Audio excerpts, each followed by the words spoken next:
Here is a load of characters from George R. Martin's A Song of Ice and Fire series that didn't make the TV adaptation Game of Thrones, who I personally enjoyed in the books. They're not in any particular order, and I'm not looking for any reasons as to why they were cut from the show. Simply, my opinion, these are characters I enjoyed and why. I'm just going to talk a little bit about who they are, where they come from, etc. Outline their journey over the course of the series, notable moments and quotes perhaps. I'll be referring to the books directly and the Wiki of Ice and Fire when I can't remember something. But I generally am trying to recall my own subjective experience of these characters. But I don't want to say anything that's straight up false, if you know what I mean. So this is my first video.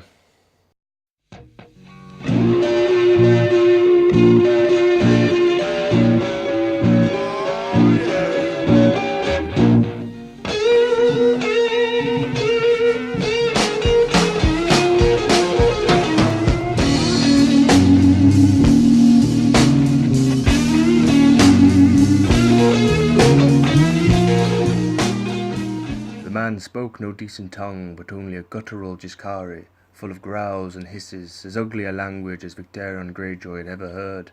Moqorro translated the captain's words into the common tongue of Westeros. The war for Meereen was won, the captain claimed. The Dragon Queen was dead, and a Giscari by the name of Hidzak ruled the city now. Victarion had his tongue torn out for lying.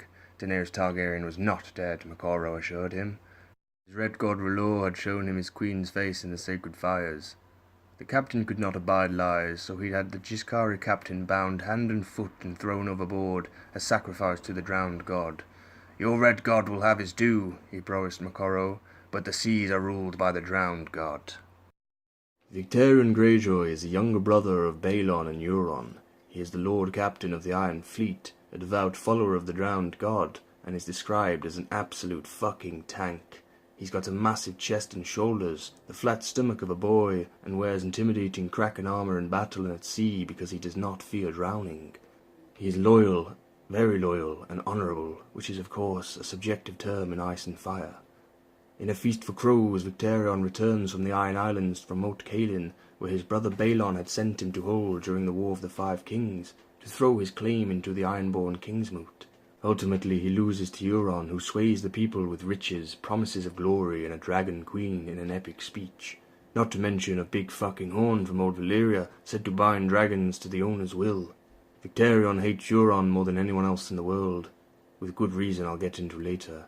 Despite this, however, Victarion remains loyal to his brother as it is his duty, and helps him to take the Shield Islands in his conquest. After a small and frankly over-celebrated victory, Euron summons him to a private meeting in which he tasks Victarion with delivering a marriage proposal to Daenerys Targaryen. Victarion accepts his brother's quest, but secretly plans to court the last dragon himself. Skip ahead to A Dance with Dragons, and Victarion and his fleet of 90 ships are sailing towards Savers Bay. Throughout the voyage he begins losing ships until there is only about half left, but he does manage to hijack some trading and cargo ships which he plans to use. He frequently beds a mute gift slave from Euron known only as the Dusky Woman. I remember hearing a crazy theory about how she was actually Aeron with the crow's eye glamoured, and it is a bullshit theory. During the journey, Victarion's crew finds a dark man named Moqorro hanging onto wreckage in the middle of the ocean. Moqorro is a red priest of R'hllor from the free city of Atlantis, sent by his high priest Benero to counsel Daenerys Targaryen, who is said to be Azor Ahai reborn. Earlier in the story, Moqorro was on the same ship as Tyrion Lannister and Ser Jorah Mormont sailing east, but he was swept overboard and presumed dead. He's described as having skin dark as pitch and flame tattoos across his face. He carries an iron staff as tall as he is, that spits green flame from its dragon head. When Victarion's crew finds the priest, they name him a wizard and urge their captain to kill him. Instead, Moqorro persuades Victarion to let him heal the injury on his hand he received during the taking of the Shield Islands. Moqorro claims to see the future in the flames and begins to aid Victarion in his quest for dragons. Now, there are quite a few characters actually, in George R. Martin's story that I knew I liked before they even appeared on the page. Word of Wind has provided me enough information for me to concoct an image of personality that I couldn't wait to get to know more of, regardless of how accurate my initial perception was. Victarion is definitely one of the best examples of this. George R. Martin has notably described Victarion Greyjoy as thick, dumb, a dullard. Which is true. Victarion is a dull brute, born to have an axe in his hand. The drowned god had not shaped Victarion Greyjoy to fight with words at king's moots, nor struggle against furtive sneaking foes in endless bogs.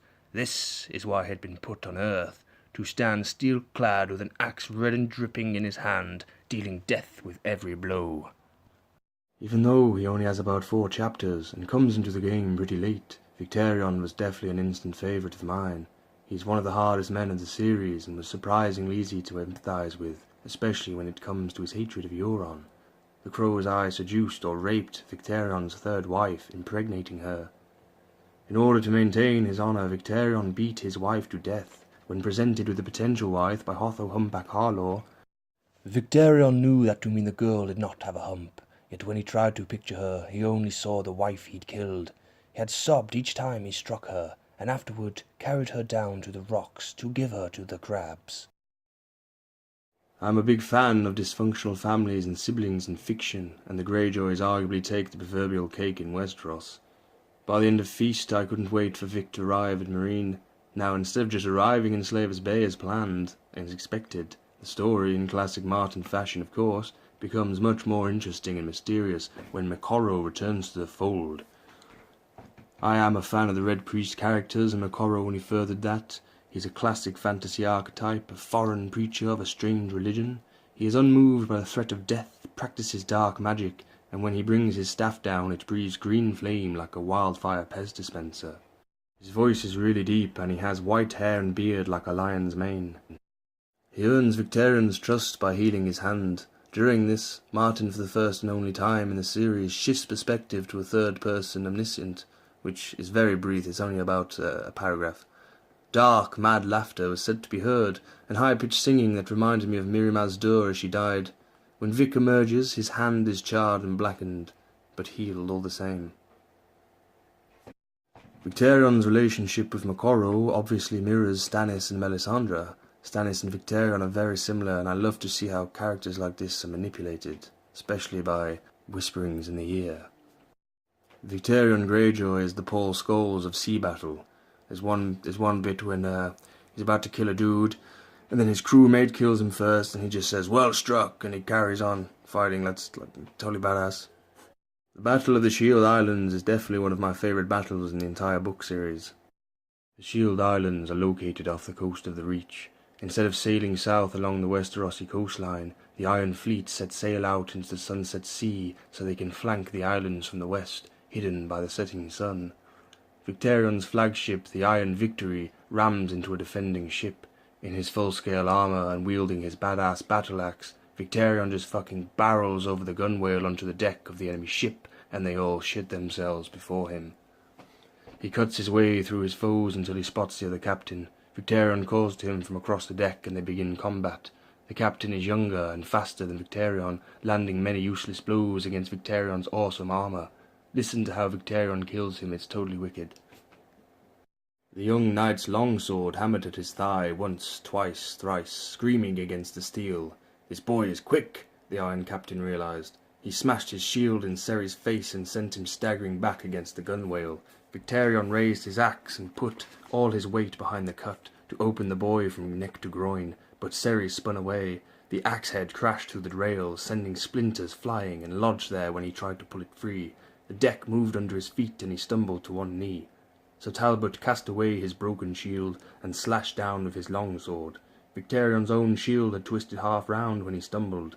He caught Ceri's blade in an iron fist.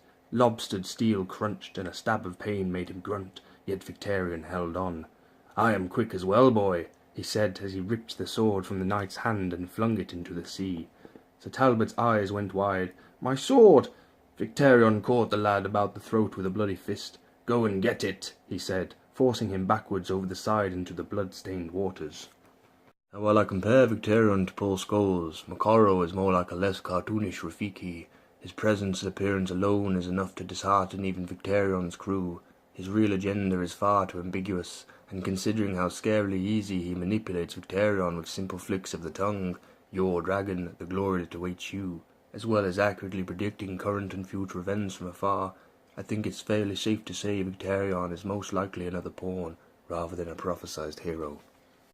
Victarion Greyjoy, like Stannis Baratheon or the Hound, is a hard and troubled man. His quest for love and vengeance is only fueled by the strange priest's foretelling of glory. Throw in the dragon behind a horn, an absent Dany, a pissed-off Tyrion, a compromised Selmy, and the second siege of Meereen is set to be epic and layered.